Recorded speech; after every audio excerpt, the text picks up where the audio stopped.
Pretend you're carrying my heir. The Alpha King whispered it like a command. Astraia's hand shot to her belly, the pregnancy that ruined her, the child whose father she couldn't remember. Say yes, and you're queen. Say no, and tomorrow you're nothing. She should refuse. Should run. But then she saw it, the scar on his wrist. The exact match to hers. From that drugged night 4 months ago. The baby was already his.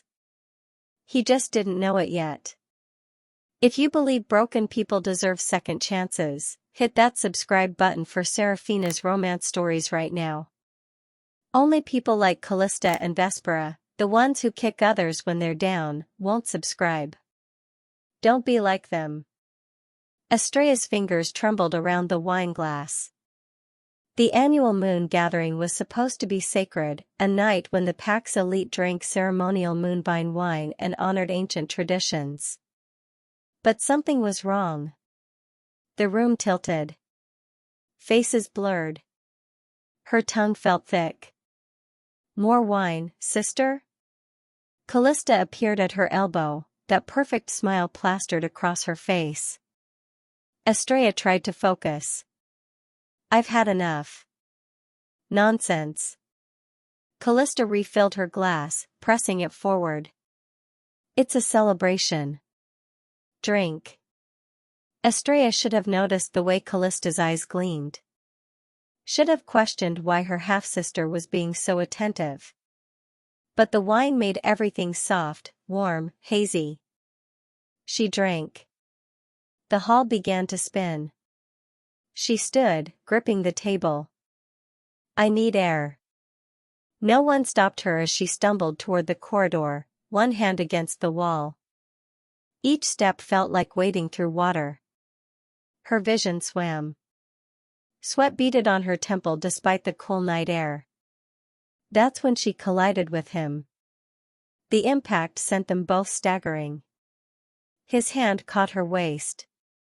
Hers clutched his shoulder. For a moment, they simply held each other upright. Careful. His voice rumbled through her chest. She looked up, and forgot how to breathe. He was massive. Broad shoulders. Sharp jaw. Eyes that burned blue even through the haze of whatever poison coursed through her veins. And there was something else. Something that made her wolf stir for the first time in years. Are you all right? His brow furrowed, but his own words slurred slightly. The wine. She swayed. There's something wrong with the wine. I know. He ran a hand through dark hair. I can barely stand. They leaned on each other, both fighting the effects of the moonvine. Someone had laced it with something stronger. Something dangerous. We need to get out of here, he muttered, guiding her down a side corridor. They stumbled together through empty hallways, up a flight of stairs. Astraia's head spun so violently she couldn't tell where they were going. She just knew she couldn't let go of him. He pushed open a door. Moonlight flooded a guest chamber. Water. He moved toward a pitcher on the table, but his legs buckled. Astraia caught him, and they collapsed onto the bed together. For a moment, they just breathed. Then she looked at him, really looked. Even drugged, even disoriented, she felt something snap into place. Like her soul recognized his. Her hand touched his face. You're beautiful. He stared at her like she'd spoken a revelation. So are you. The moonvine, the heat, the magnetic pull between them, it all crashed together. His lips found hers. Her fingers tangled in his hair. And the night blurred into a mess of desperate touches, whispered names they wouldn't remember, and a connection that felt written in the stars. When Astraia woke, she was alone. Sunlight streamed through unfamiliar windows. Her dress was torn. Her body ached. And she had no memory of how she'd gotten to this room or who the man with the blue eyes had been. Panic seized her chest. 3 weeks later, the healer confirmed what Astraia already knew. "You're with child, my lady." The words fell like a death sentence. An unmated she-wolf. Pregnant. And she couldn't name the father. Within days, the whispers started. Servants stopped meeting her eyes. Nobles turned their backs when she entered a room. Even her father, Lord Edmund, looked at her with disappointment that cut deeper than any blade. "How could you do this to our family?" Vespera, her stepmother, hissed during a family gathering. "You've disgraced us all." Callista stood beside their mother, her expression one of perfect sympathy. But Astraia saw the satisfaction in her sister's eyes. The triumph. Because Callista had always been the favored daughter. Beautiful, clever, ambitious. And now Astraia's ruin paved the way for Callista's rise. But even Callista didn't understand the depths of Vespera's jealousy. Astraia's mother had been the true love of Lord Edmund's life, beautiful, kind, powerful. And when she died giving birth to Astraia, Edmund had married Vespera out of duty, not love. Vespera spent years watching her husband mourn another woman. Years raising a stepdaughter who looked exactly like the woman she could never replace. So when the opportunity came to destroy Astraia, Vespera took it. The moonvine wine had been Vespera's idea. The stranger in the hall had been calculated risk. And the result was everything Vespera wanted: Astraia ruined, Callista positioned perfectly, and revenge for years of being second choice. 4 months into her pregnancy, Astraia walked through the palace gardens alone. No one joined her anymore. Even the servants avoided her path. That's when she saw him. Alpha King Ravik stood near the fountain, deep in conversation with his council. Astraia recognized him instantly, the strongest alpha in the realm, notoriously cold, famously unwed. The council had been pressuring him to marry for years. As if sensing her gaze, he looked up. Their eyes met. And something flickered in his expression: confusion, recognition, something Astraia couldn't name. Before she could look away, he was walking toward her. "Lady Astraia." His voice was formal, but there was an edge to it. She curtsied awkwardly, hand on her swollen belly. "Your Majesty." He stared at her for a long moment. Then he leaned in, his voice dropping to a whisper that only she could hear. "I have a proposition for you. If you think Vespera and Callista are absolutely vile for what they did, comment justice for Astraia right now. Only cruel people who side with bullies won't comment. Show them we stand together." Astraia's heart hammered against her ribs. The Alpha King wanted to speak with her? The most powerful man in the realm was standing in front of the woman everyone called ruined? "Walk with me." Ravik's tone left no room for argument. They moved away from the fountain, down a shaded path where no one could overhear. Astraia's mind raced. What could he possibly want? "You're pregnant," he stated bluntly. Heat flooded her cheeks. "Yes, Your Majesty." "And unmated." "Yes." "Disgraced, by all accounts." Shame burned through her. "If you've come to add to my humiliation, I've come to offer you a way out." He stopped walking and turned to face her fully. "The council is forcing me to marry within the month. They've chosen Lady Evangeline of the Northern Territories. I need an escape." Astraia blinked. "I don't understand." "Pretend you're carrying my heir." The words came out cold, calculated. "Pretend we've been secretly involved. I'll claim the child as mine, marry you instead, and buy myself time to find a way out of this arranged fate." Her breath caught. You want me to lie? To say this baby is yours? Yes. But, why me? Why not someone with status, without scandal? His jaw tightened. Because you're desperate. You have nothing to lose and everything to gain. And you won't develop expectations. The cruelty of his logic stung, but he wasn't wrong. She was desperate. What do I get? She asked carefully. Protection. Status. Your child will be legitimate, heir to the throne.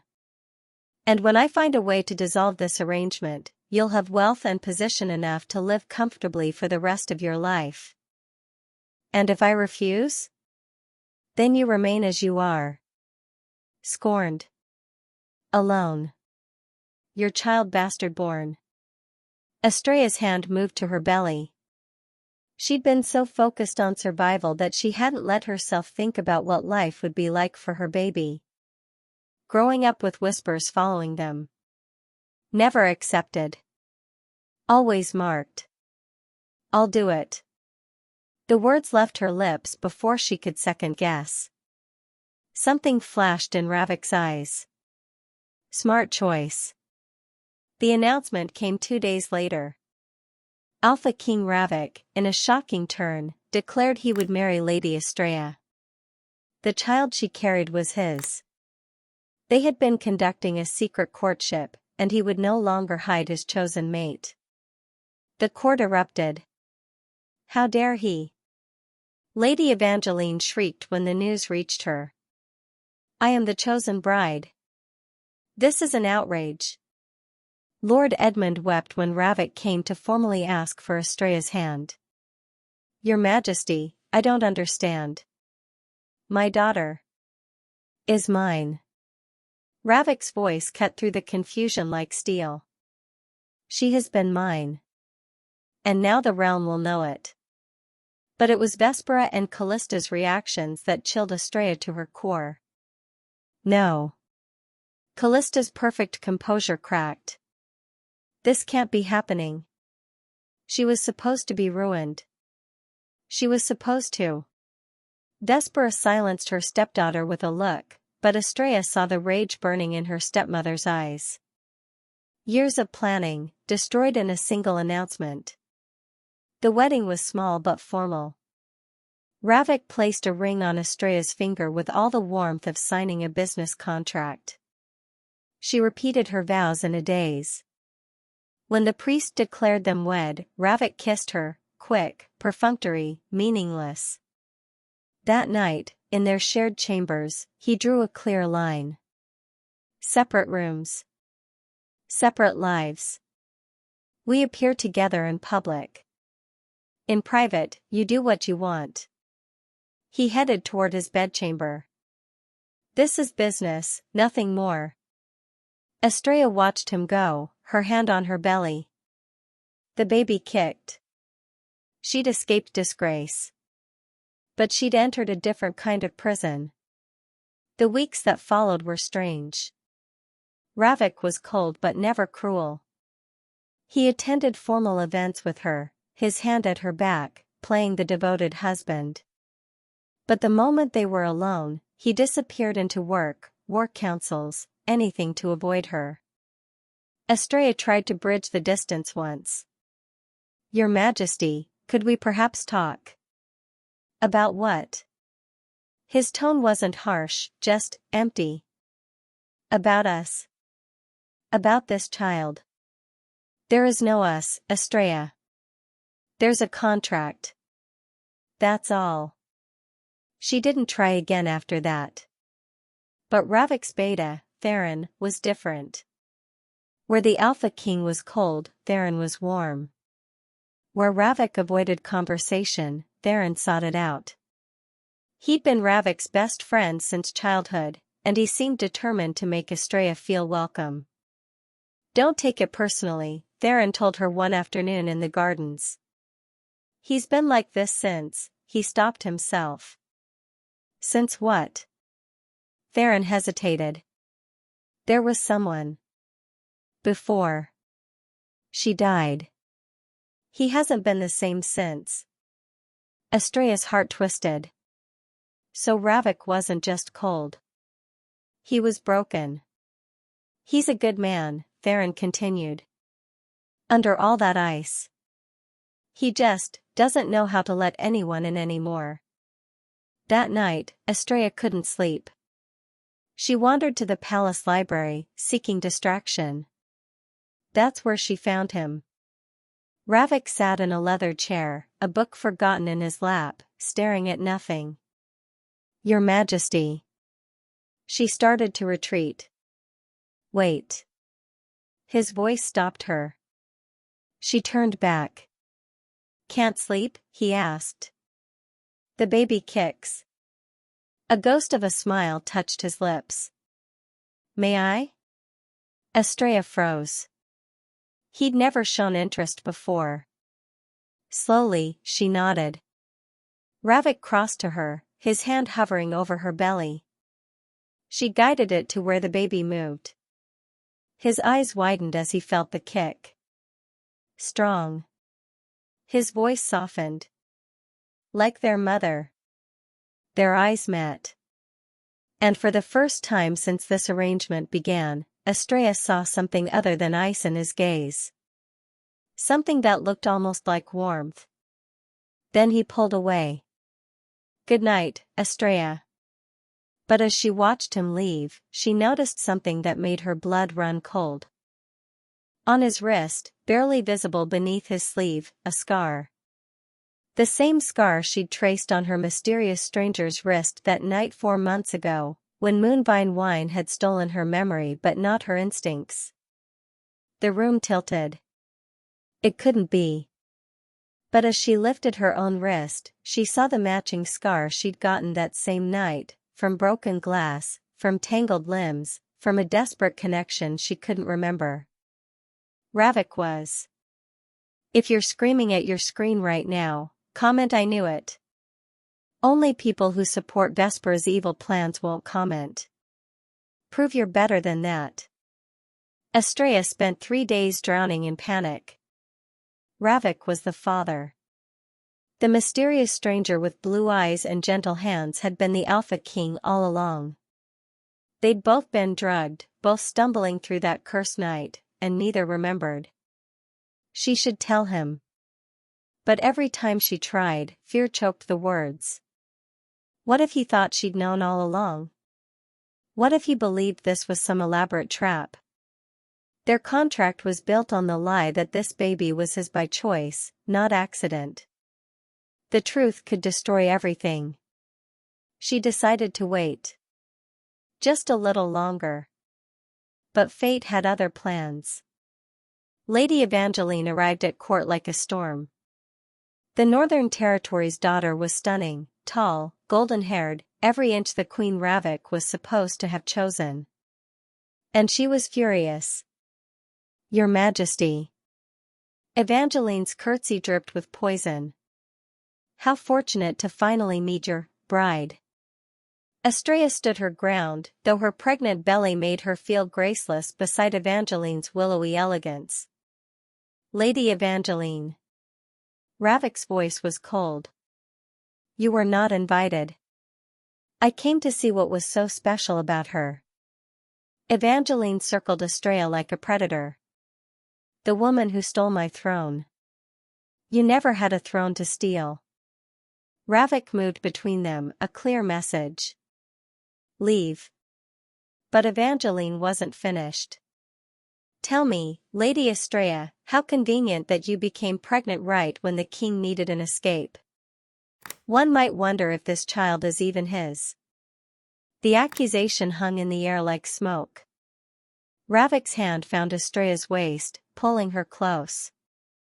Say that again, and I'll have you removed from this kingdom entirely. Evangeline smiled. I'm just asking the questions everyone's thinking, Your Majesty. After all, she was already pregnant when you claimed her. Who's to say? I am. His voice thundered through the hall. I say. And that's the only voice that matters. For the first time since their wedding, he kissed Astraia in public, deeply, possessively, making a statement no one could misinterpret. When he pulled away, Evangeline's expression had gone dark. "We'll see," she whispered, before sweeping out. That night, Astraia woke to screaming. She rushed from her chambers to find Ravik in the middle of a nightmare, thrashing in his bed, Theron trying to calm him. "Let me." Astraia pushed past the beta.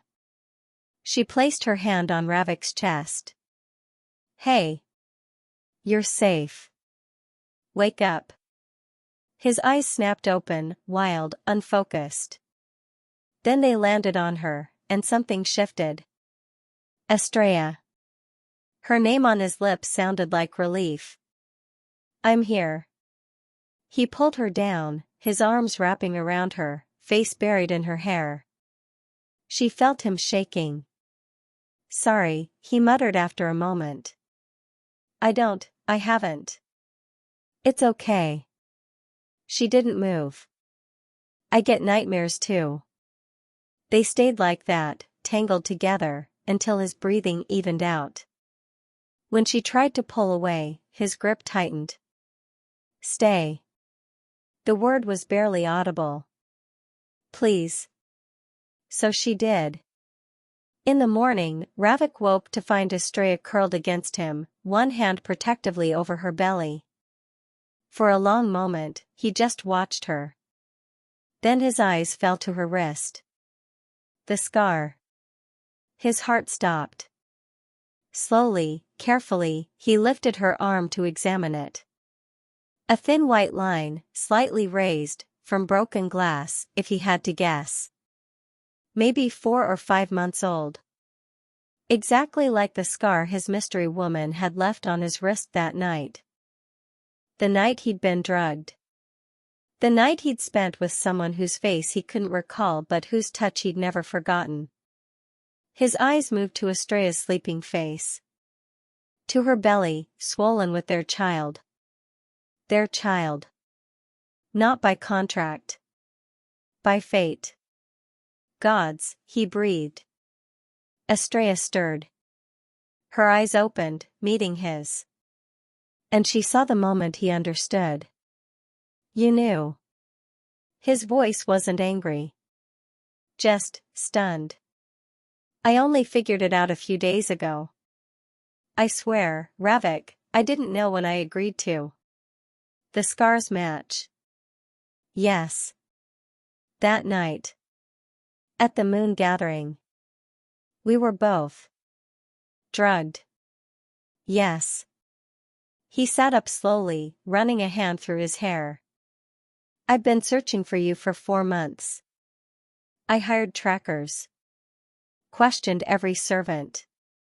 Drove Theron half mad trying to find the woman from that night." He laughed bitterly. "And you were right here." "I'm sorry. I should have told you sooner, but I was afraid you'd think." "That you planned this?" He cupped her face.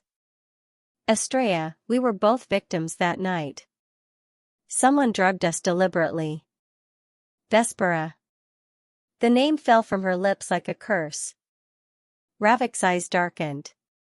"Your stepmother?" "She's the one who handed me the wine. She and Callista. They wanted me ruined. They just didn't know you'd be the one-eyed." She trailed off, face heating.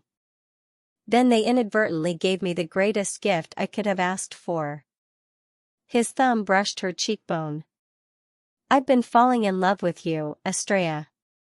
These past weeks, watching you, talking to you, you've cracked something open inside me I thought had died." Tears pricked her eyes. "You love me?" "I've loved you since that night, even without remembering your face. And I've loved you every day since, even while pretending I didn't." He kissed her then, not for show, not for politics, but because he meant it. But their moment shattered when Callista burst into the room. "My lady, your father has collapsed," she stopped, seeing them together. Something vicious flashed across her face before the mask of concern returned. The healers are with him now.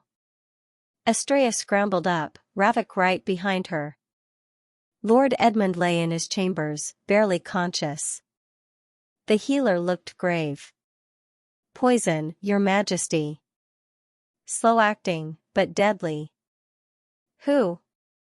Ravik demanded. But Astraia already knew. She saw it in Callista's too perfect sympathy. In the way Vespera stood in the corner, face carefully blank. You. Astraia's voice shook with rage. You're trying to kill him. How dare you accuse, Vespera started. Search their chambers, Ravik ordered guards. Now. They found it within the hour. Vespera's private stores held enough poison to kill a dozen men. And a journal detailing everything, the Moonvine plot, the systematic destruction of Astraia's reputation, and finally, the plan to eliminate Edmund so Vespera could control his wealth. You see, Vespera finally admitted, her composure cracking into something manic, he never loved me. Never. It was always her, Astraia's dead mother. Even now, he looks at this girl and sees the woman who replaced me in his heart before I ever had a chance. For a moment, Astraia almost felt pity. Almost. Take them to the dungeons, Ravik commanded. Both of them. As guards dragged Vespera and Callista away, Callista's mask finally fell completely. You don't deserve this, she screamed at Astraia. I'm smarter. More beautiful. I should have been queen. But you're not, Ravik said coldly. And you never will be. Lord Edmund survived. Barely. And when he woke, it was Astraia's hand he reached for first. I'm sorry, he whispered. I should have protected you better. You're here now, she replied. That's what matters. But that night, alone with Ravik, the fear returned. Evangeline won't stop, she said. Vespera and Callista are locked up, but she's still out there. And she wants me gone. Ravik pulled her close. Let her try. I'll destroy anyone who threatens you. But neither of them saw the shadow in the hallway. Or heard the whispered plotting between Evangeline and a guard with loose morals and expensive tastes. The next morning, Astraia received a note. Meet me in the East Gardens. Alone. If you want your father to live. If you believe people like Callista and Evangeline get what they deserve, hit that like button hard. Toxic people hate when we support each other. Don't let them win. Astraia's hand shook as she read the note again. If you want your father to live. She should tell Ravik. Should call guards. Should do anything except walk into an obvious trap. But the note was specific, come alone, or Edmund dies. Her father had almost been killed once. She couldn't risk it again. The East Gardens were empty when she arrived, the morning mist still clinging to hedges and roses. Her heart hammered. Every shadow looked like a threat. Well done. Evangeline stepped from behind a statue. You actually came. Where is he? Astraia demanded. Where's my father? Safe in his bed. Evangeline smiled. I lied. Cold fury flooded Astraia's chest. Then what do you want? To make you an offer. Evangeline circled her slowly. Leave. Tonight. Take some gold, disappear, and I'll let you and your bastard child live. This child is the Alpha King's heir. Is it? Evangeline's eyebrow arched. Or is it just convenient timing? You were already pregnant when Ravik found you. Everyone knows it. The council knows it. They're just too afraid to say it out loud. Ravik knows the truth. Does he? Or does he believe a pretty lie because it suits him? Evangeline leaned in. Leave, Astraia. While you still can. No. The word hung in the air like a declaration of war. Evangeline's expression darkened. Then you've chosen poorly. She whistled. 3 guards emerged from the shadows, not royal guards, but mercenaries with cold eyes and cruel smiles. Take her to the old watchtower, Evangeline commanded. Keep her there until I say otherwise. You can't, Astraia started. I can do whatever I want. And when Ravik comes looking for you, I'll be there to comfort him. To remind him that the Northern Territories are a much more stable alliance than a disgraced noblewoman ever could be. But before the mercenaries could grab Astraia, a blur of movement exploded from the shadows. Theron. The beta fought like a demon, taking down 2 mercenaries before they knew what hit them. The third lunged at him with a blade, but Astraia grabbed a garden statue and smashed it over his head. Run! Theron shouted. They bolted through the gardens, Evangeline's screams echoing behind them. How did you know? Astraia gasped as they ran. Saw you leave. Looked wrong. Theron grinned despite the blood on his knuckles. Good thing I'm nosy. They burst into the main hall, where Ravik was meeting with the council. His eyes went wide at the sight of them, disheveled, bleeding, running. Evangeline, Astraia panted. She tried to. I know. Ravik's voice was deadly calm. I've been waiting for her to make a move. You knew? Astraia blinked. I suspected. So I had Theron follow you. He cupped her face, checking for injuries. Are you hurt? No, but. Good. He turned to his guards. Arrest Lady Evangeline. Attempted kidnapping, conspiracy, assault on the future queen. Within the hour, Evangeline was in chains beside Vespera and Callista. The 3 women glared at Astraia through the bars like she'd personally wronged them by refusing to die. This isn't over, Evangeline hissed. Yes, Ravik said coldly. It is.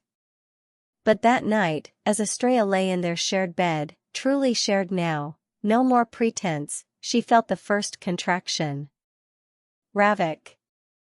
Her hand found his in the darkness. He woke instantly. What's wrong? The baby. It's another contraction cut through her. It's coming. Panic and joy warred on his face. Now? But you still have 2 weeks. Tell that to your son. She tried to smile through the pain. The birthing chamber became chaos. Healers rushed in. Midwives prepared supplies. Ravik refused to leave, holding Astraia's hand through every contraction. You're doing so well, he murmured, brushing sweat-soaked hair from her forehead. So strong. I'm terrified, she admitted. So am I. He kissed her temple. But we're doing this together. Hours passed. The pain peaked and broke like waves. Astraia screamed, cursed, cried. Ravik never let go. And finally, a baby's cry split the air. It's a boy, the healer announced, tears in her eyes. A healthy, perfect boy. They placed the baby on Astraia's chest. She stared down at the tiny, wriggling life she and Ravik had created. His eyes, already turning the deep blue of his father's.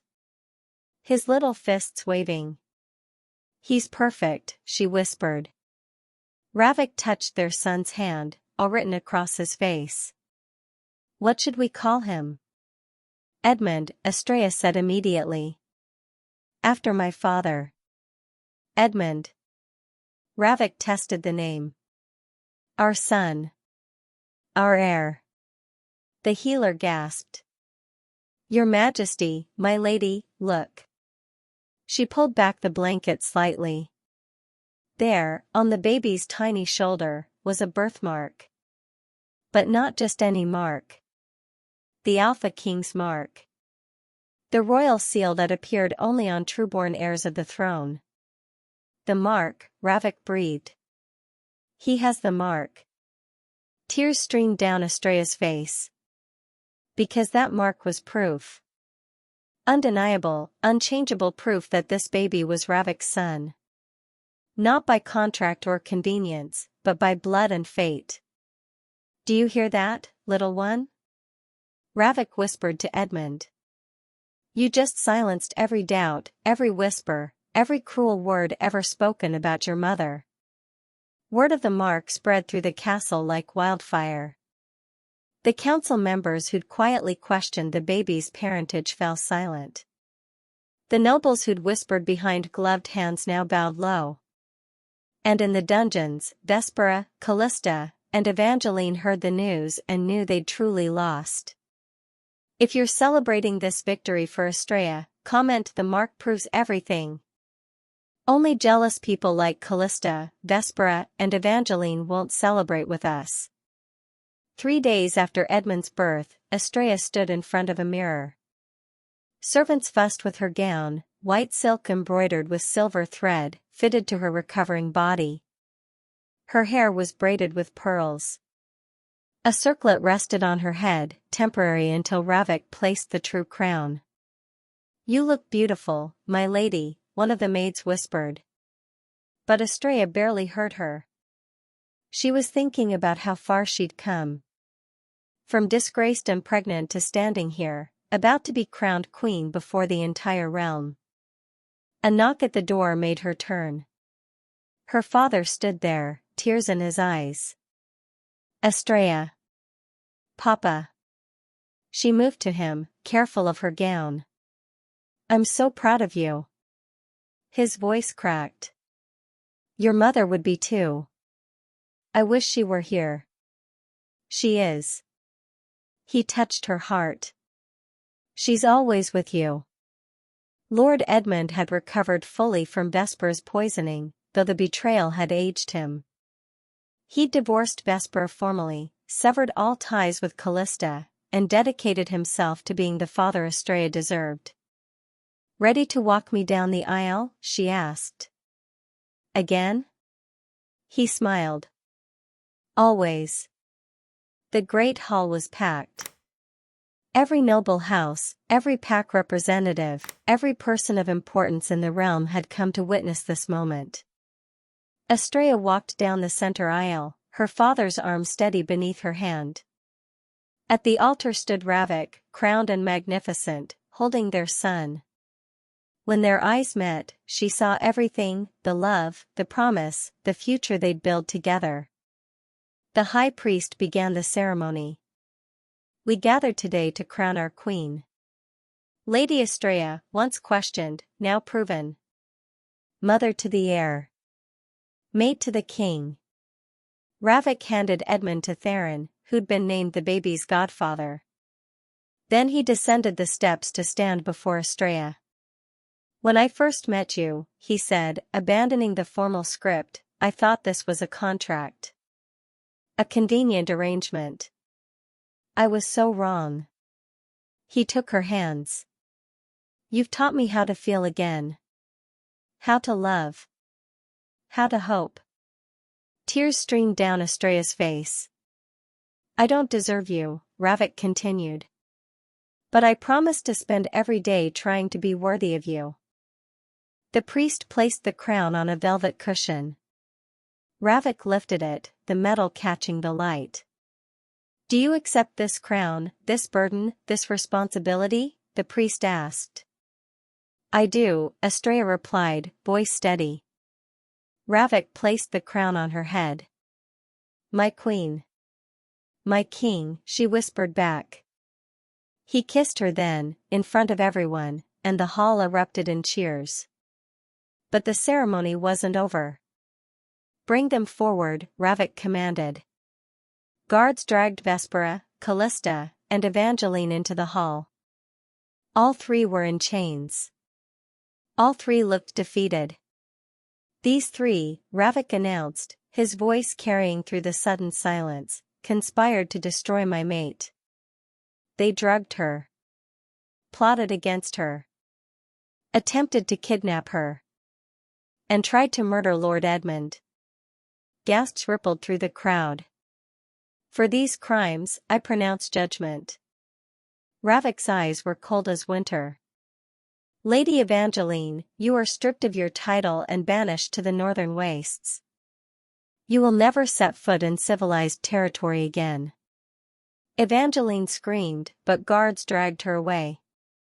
Callista. Ravik turned to Astraia's half-sister. You are exiled to the eastern colonies.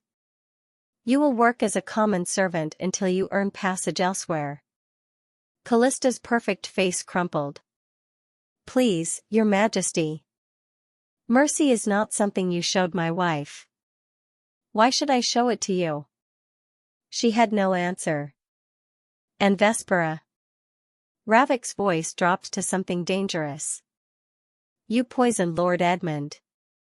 You destroyed Astraia's reputation. You drugged the ceremonial wine, endangering dozens of wolves that night. I only wanted, Vespera started. I don't care what you wanted. He leaned closer. You almost killed my son. For that alone, you deserve death. The crowd held its breath. But, Ravik continued, my queen has a kinder heart than I do. So you will live. In the dungeons. For the rest of your miserable existence. Vespera's screams echoed as guards hauled her below. Lord Edmund watched them go, his expression unreadable. When he finally spoke, it was barely a whisper. I should have seen it sooner. Astraia touched his arm. It's over now, Papa. We're safe. The feast that followed was legendary. Music, dancing, endless courses of food and wine. Nobles approached Astraia with congratulations and apologies in equal measure. But the best moment came late in the evening, when Ravik found her in a quiet alcove, their sleeping son in her arms. Tired? He asked, sliding an arm around her waist. Exhausted. She leaned into him. Happy. Me too. He kissed the top of her head. I never thought I'd feel this way again. After I lost, he stopped. Your first love, Astraia finished gently. Theron told me. Ravik nodded. She died in childbirth. I blamed myself for years. Swore I'd never open my heart again. I'm glad you broke that promise. So am I. He looked at Edmund, then at her. You've given me everything, Astraia. A son. A future. A reason to stop running from grief. You gave me the same thing. She smiled. You saw me when I was invisible. You chose me when I was broken. You were never broken. His thumb traced her cheekbone. Just waiting for someone who deserved you. They stood there, the three of them, as the party continued in the hall beyond. A family forged from scandal, strengthened by adversity, and sealed by fate. Months passed. The seasons turned. Edmund grew from infant to toddler, already showing signs of his father's strength and his mother's kindness. Ravik proved to be an exceptional king and an even better father. He took Edmund on rounds through the kingdom, teaching him about their people. He held Astraia every night, never taking for granted the miracle of their second chance. And Astraia? She became the queen the realm didn't know it needed. Fair but firm. Compassionate but strong. She established new laws protecting the vulnerable, reformed the ceremonial wine traditions, and created safe spaces for wolves who found themselves in situations like hers. One evening, as she watched the sunset from their balcony, Ravik appeared behind her. "What are you thinking about?" he asked. "About how everything changed." She leaned back against his chest. "A year ago, I was ruined. Hopeless. Alone. And now? Now I have everything I ever wanted. Even things I didn't know I could want." He turned her in his arms. "I love you, Astraia. More than I thought possible. More than I can ever express. I love you too." She touched his face. "Thank you for seeing me when no one else would. Thank you for being impossible not to love." They kissed as the sun dipped below the horizon, painting the sky in shades of gold and crimson. In the nursery, Edmund babbled happily to his toys. In the kingdom, Wolf spoke of their queen with respect and affection. And in the dungeons far below, Despera rotted in the darkness she'd tried to cast over others. Justice, love, and fate had won. Astraia had survived the storm. And on the other side, she'd found her crown. If you believe toxic people like Vespera, Callista, and Evangeline should never win, subscribe to this channel right now. Share this story with someone who needs to hear that broken doesn't mean finished. And comment Queen's Rise if you're standing with Astraia. Only cruel people who side with the villains won't engage. Don't be one of them.